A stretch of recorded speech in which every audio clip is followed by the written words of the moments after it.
bonus, naka-13th month pay. Naman. Eh di, bibili sila doon, magsa-shopping sila doon. Marami sila mga bit-bit na ganyan.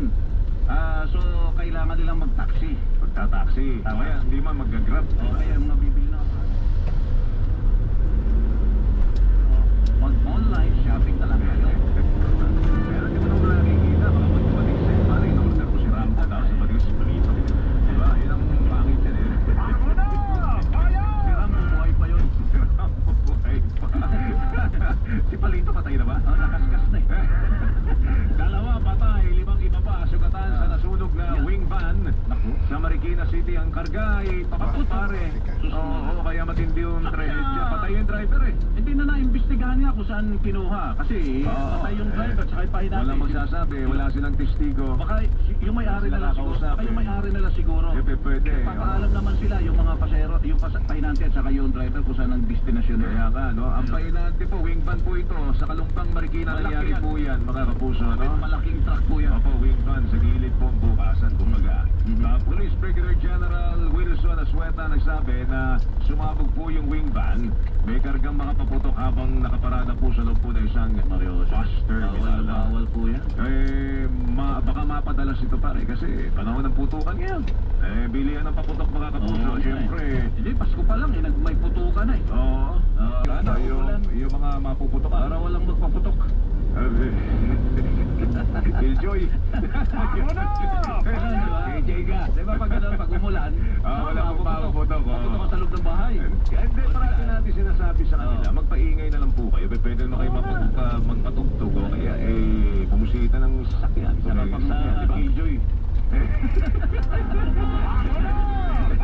Hindi. Gusto lang natin silang maging maingat at maging ligtas sila. Pag salubong, pero sasalubong ka sa taong 2024, tanggal ang daliri mo. Kung di ba, baka madisgrasya ka pa, mamatay ka, di ba? Pero may mga ano ngayon, yung hindi naman firecracker, walang pulbura, pero maingay at bawal, no?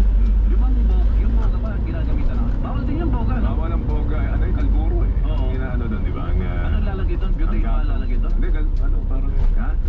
Ayun, no, yung alcohol. Boy, binegas. Rabing. Tama na yan.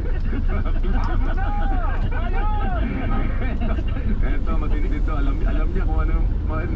May kapitbahay ako, ganun eh. Andoyo, ha? Pero okay, malakas. Malakas talaga boga, no? Magugulat ka eh, no? Naku, ito nakakalungkot kasi Ronaldo Valdez, pare. Pumanaw na, no? Sa ulat po ng Quezon City Police District, pasado alas 4 po ng hapon kahapon, nang bawian po ng buhay si matigas na aktor. Lahat ng pelikula nito, napasadahan ko pa. Galing talagang Marvin. Contemporary. Nakaka 77 ba? 77. Si Jalo Villar ka pa na ba yun? Oo, yan. Sabi ni Jano eh.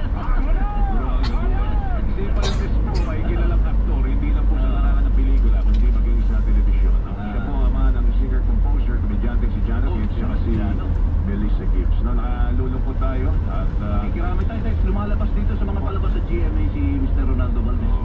kami po ay nagpapapagramay po kami. Pasko.